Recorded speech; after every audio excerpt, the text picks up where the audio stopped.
The next session will be the first of two sessions focused on France. The later one will be later today, focused on venture, in particular in France. So I'm delighted to invite Mireille Klitting, Head of FAMS, and Arola at Five Arrows Managers to moderate. And Mireille is also Vice President of France Invest. Mireille. Thank you for attending, the session. So maybe first of all, a quick introduction from each of us. So Xavier, do you want to start? Yes, thank you, Mary. Hello, I'm Xavier de Prévoisin, partner at MBO & Co. I'm very, very happy to be here with you. And I will be happy to illustrate the attractiveness of the French market through our own experience at MBO & Co. and how we raised capital from large institutional international investors. So MBO & Co. is leading small and mid-cap platform, investing in France. So we back French SMEs, led by outstanding managers who want to build future-proof company. So we raised 1 billion euros over 5 vintages. Our last fund is 320 million euros. It was raised in 2021, in 6 months. And our investor base is 50% French and 50% non-French. Mostly from Europe, but also from US and Asia, with our first Chinese family office in the last fund. So again, very happy to be here and share my experience. Martine? Yes, thank you, Mireille. So Martine Legendre, I represent Allianz France. I heading the non-listed asset team, excluding real estate. So very attractive asset classes, very diversified. So private equity, private debt, infra equity, infra debt, renewables, hydrogen, forestry, agriculture. So we extend a little bit our scope. In terms of amounts, it's around 8 billion euros, but we also work within strategy teams within Allianz Group. And personally, I am involved in the private equity strategy team. So we set up the investment strategy for the group. We set up the mandate. And we work closely to our internal asset manager named Allianz Capital Partners, but also we raise also directly some investment, and mainly with a social role, so that we will be discussing later on.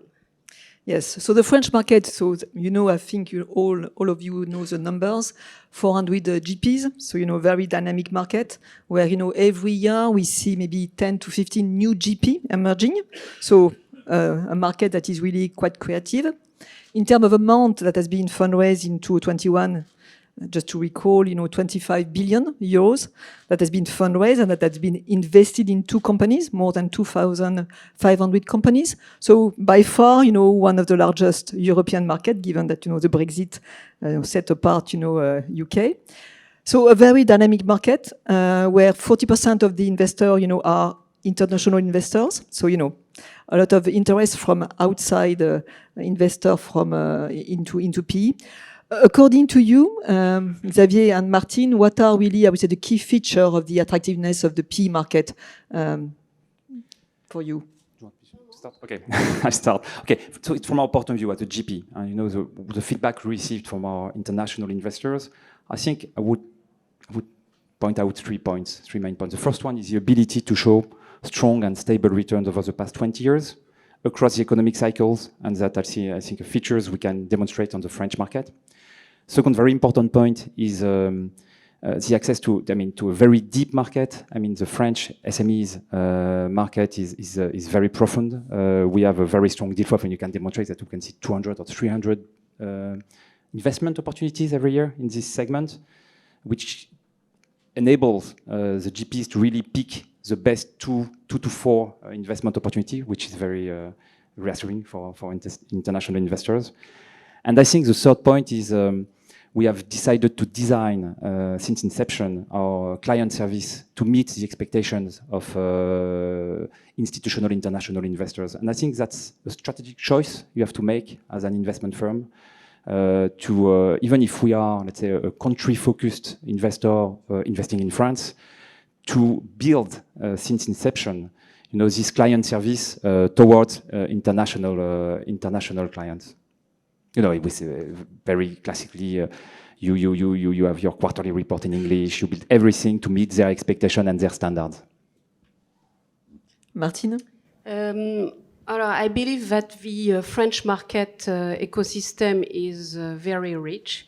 We see emerging asset managers, especially in growth tech, supported by the TB initiative. So, because the French financial ministry would like to support the French SMEs and to be able to grow and to expand abroad. And as an insurance company, we were talked to support this initiative. Donc, it's true that we do have now many growth tech asset managers for which most of our peers have committed in. On another side, for example, for us, we started last year to support regional asset managers, which is quite new and quite unique for an insurance company.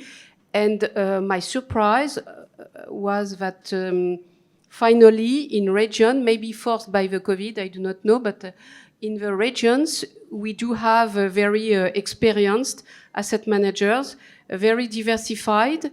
So for sure, the amount that we are able to commit are slower, but not slower, smaller, sorry.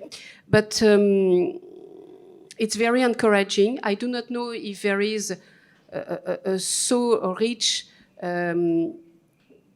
field in Germany, for example. I do not know, but truly this is very rich.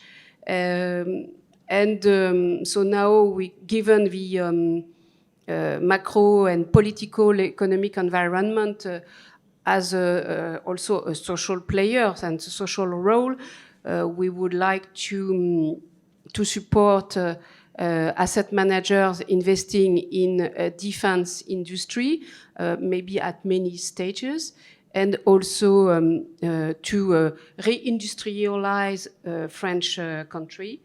So let us see the outcome. So it's quite new, and also there is the difficulty to trust to a new team, a new fund. So as usually, but sometimes we can do something quite innovative to support new teams.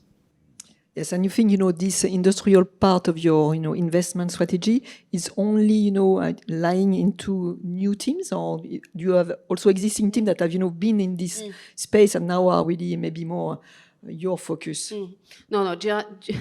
Generally, it's much more existing asset manager for which we do have a long relationship that extend their platform strategy.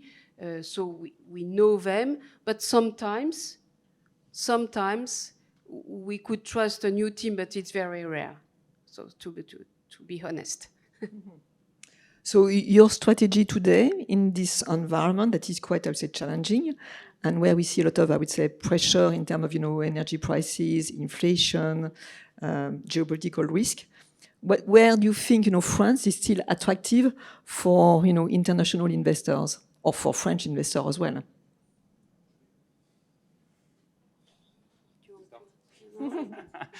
Yes, I think it's very attractive for all investors. But again, I think what we are experiencing right now on the energy market is just an acceleration of long-term trends. I think our role as long-term investor is to anticipate. So I think over the past 10 years, we progressively adapted our investment strategy as a GP and are really focusing our investment on the, let's say, wide B2B service sector with a lot of, what I'm going to say is It's not rocket science. It's very classical. It's healthcare, education, software. We are fond of industry. We have great industrial players in France, but we are extremely careful about their pricing power and their strength on the value chain, because as an investor, we are fairly convinced that energy price will remain very high, and more importantly, they will probably remain higher than in the US or in the Middle East. So you have let's say, a productivity problem issue for Europe if you don't have this pricing power. And to give you an example, so our last fund, 40% of our investment was in the healthcare sector, 40% B2B service, and 20%, let's say, niche industries. And the fund we are currently investing, so the first 4 deals. So again, we very classically 50%, 2 deals in the healthcare sector, 2 deals in the service. But what we can add is that I think France has a very, very deep and developed B2B service sector. We have world champions, you know, in utilities, testing, inspection, employee benefits. It's a real strength for the French economy, and it gives us a lot of very good investment opportunities as a GP. Martine? Regarding inflation, so for sure, we are chasing companies that have pricing power, but also, given the slowdown to be expected soon, to chase resilient companies. I imagine that the French asset managers follow the trend. So it's not different from the others. The issue is that if everyone is looking for health and tech companies, so the opportunities will be rare and maybe expensive. So that is our concern, because each time I speak to an asset manager, it's always the same speech. And because we would like to diversify our portfolio a little bit.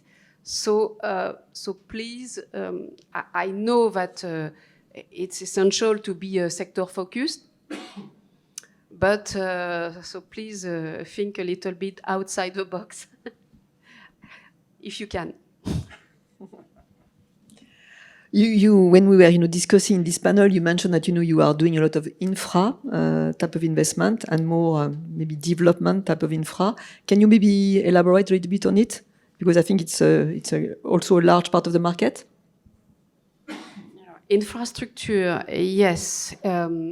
Normally, we say that it's resilient regarding inflation.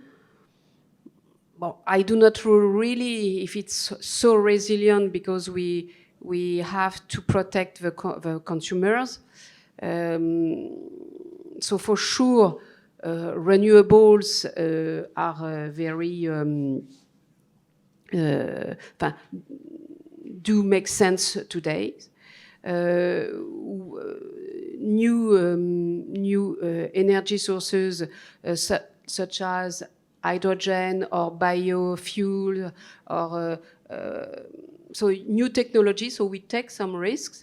So maybe with sharing existing technology, proved technology with new ones, and for sure, currently, for example, for Allianz Funds, we do have larger infra and renewables initiatives on our tables compared to private equity, for example. So, yes. When you are splitting your allocation, it's like what, 60% in infra and 40% in PE? Frankly, it's difficult to say. I do not have a figure in mind. No, it's difficult. It's difficult. No, it's difficult to say. Maybe half currently. Yes. And also it depends if you speak about debt or equity, because equity is very expensive today, especially regarding the new S&P model, because we are rated AA, and so it's very demanding. So let us see the final outcome, but we are very much constrained. Yes, but because we are very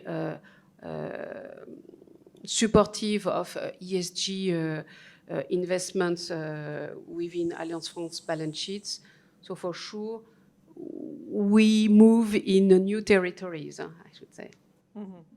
So maybe, yes, ESG and, all this trend, towards, more, I would say, maybe transparency, more impact in terms of, the investment that, the asset managers are doing and, the way they can really, I would say, influence companies in, the social aspect of it or environmental.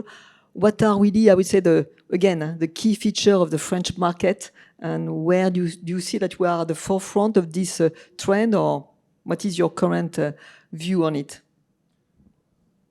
Well, I think the whole industry invested a lot on this topic over the past years. So I don't have the full European view, but I would say that we are probably in advance in France.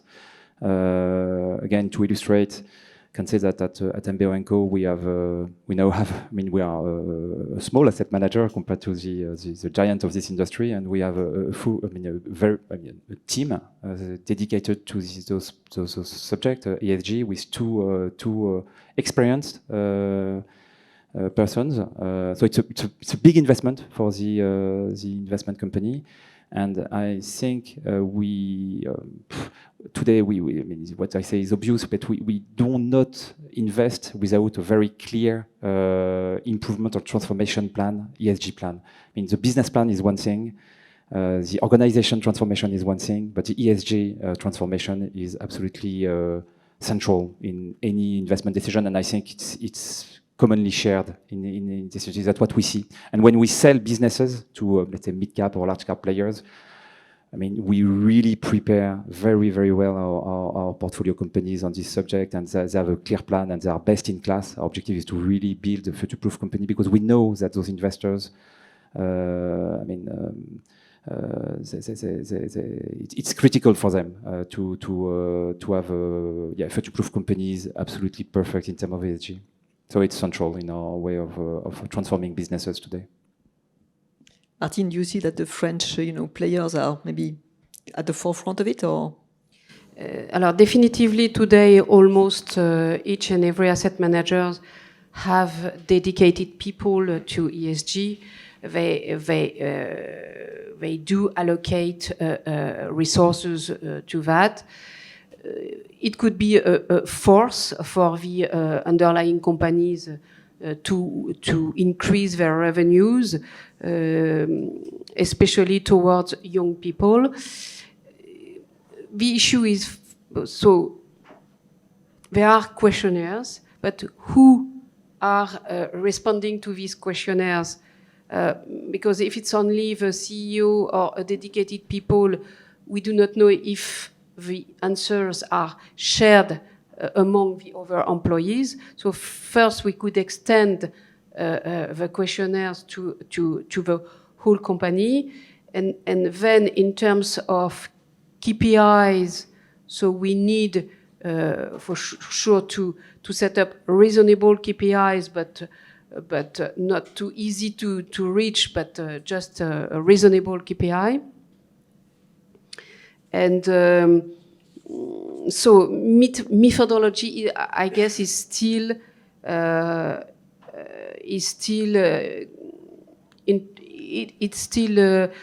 going to be built year after year. So, but definitively, there is a big move since COVID.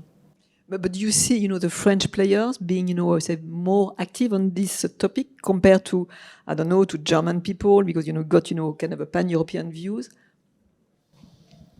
German or Italian or whatsoever? No, I'm not sure.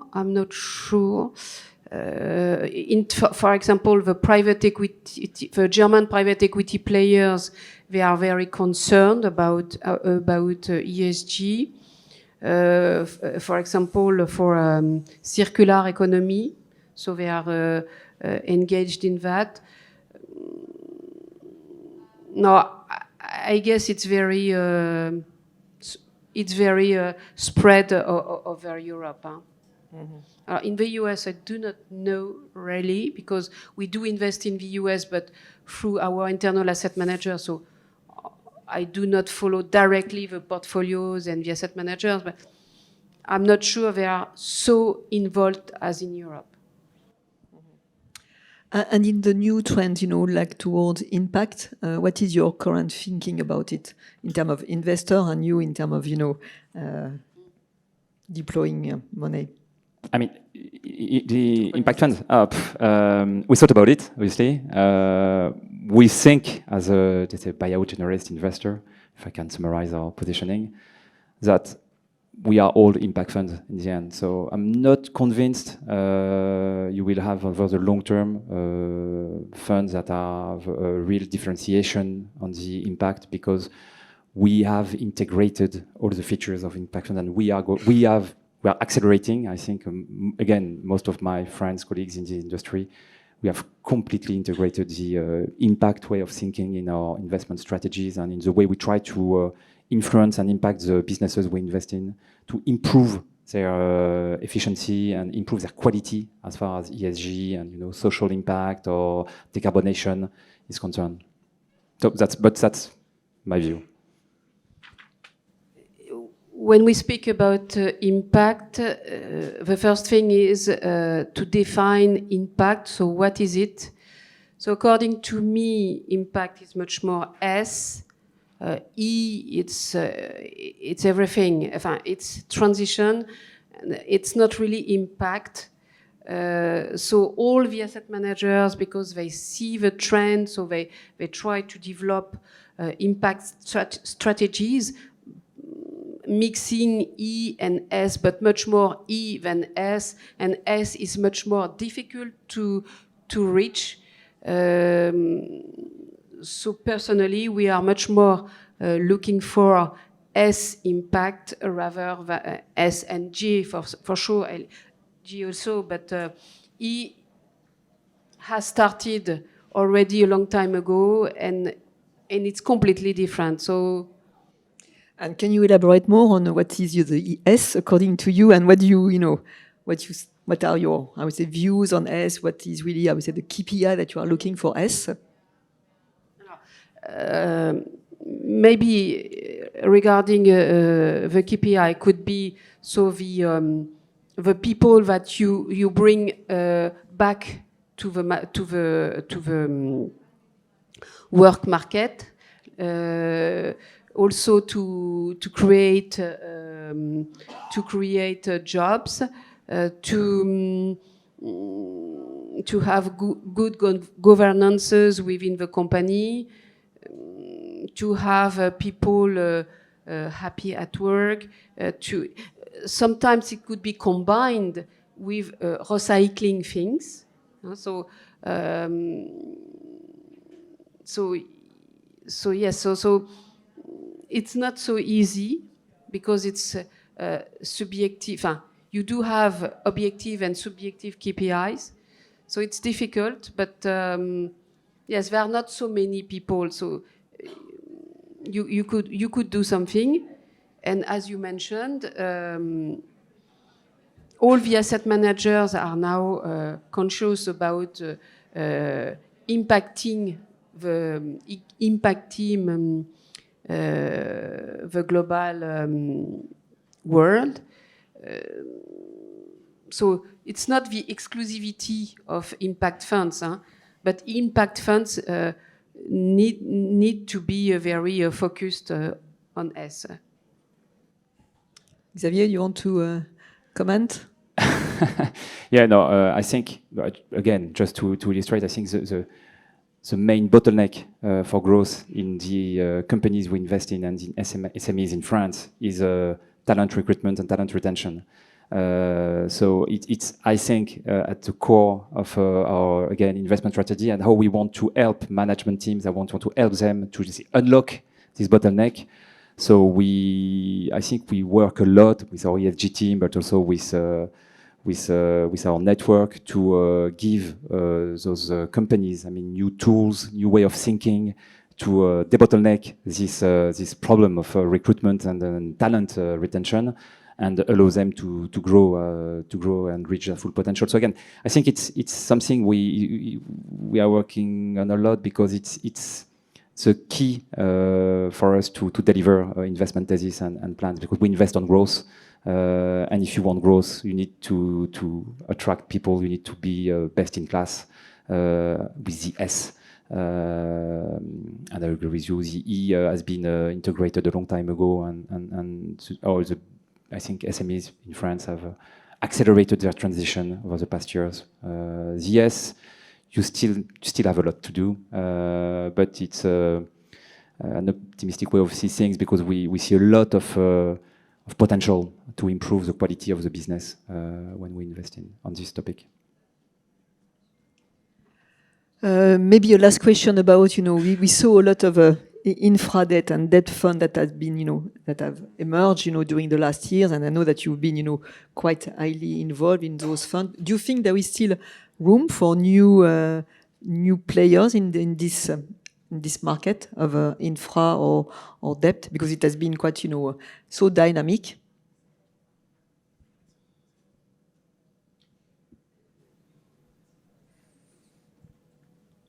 So when you speak about infra, do you speak about large transactions with huge amount, or? I'm speaking about, the global scope. Because you've been, kind of a large investor in this space, so you have. Alors, definitively, so you have global infrastructure player. Some are really infrastructure, some are hybrid private equity infrastructure, because the frontier is not very clear. And infrastructure with new, developing new energy sources have room to develop. And yes, I guess in that field there are room to develop. Not so many in France.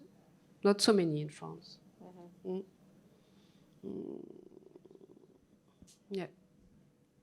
Or just to illustrate, I think as a GP, we always think of what we can offer to our clients, and we again, I have no clear view on infra or debt, but what we are convinced it's the right moment to offer new strategies to the client with a different risk-reward profile and probably a good downside protections.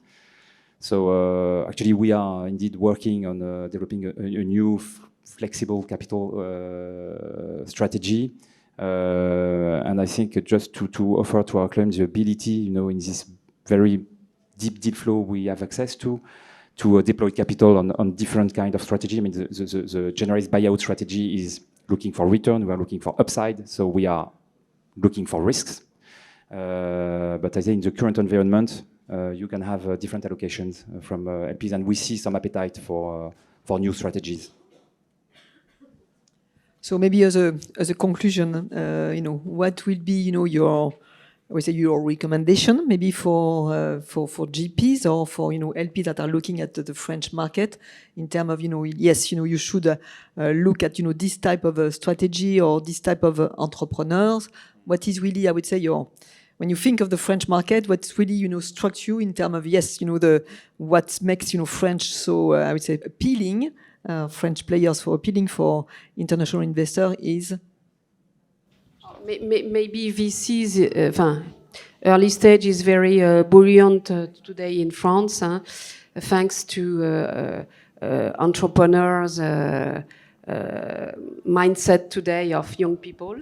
So yes, I think it's a real opportunity, and then we could move a little bit to growth, but growth is very crowded and expensive, so be careful. It's 3 points. The largest PE market. It's the largest PE market in Europe. We have a proven track record across the economic cycles. I mean, we have a lot of long-standing, very professional GP team, and I think that's a real value for international investors. And I think there is also a very deep network of SMEs in France. I mean, in the French economy, 50% of the value added is coming from SMEs. So you have a very deep market with a lot of investment opportunity. So I think these are very attractive features for international investors to invest in French GPs.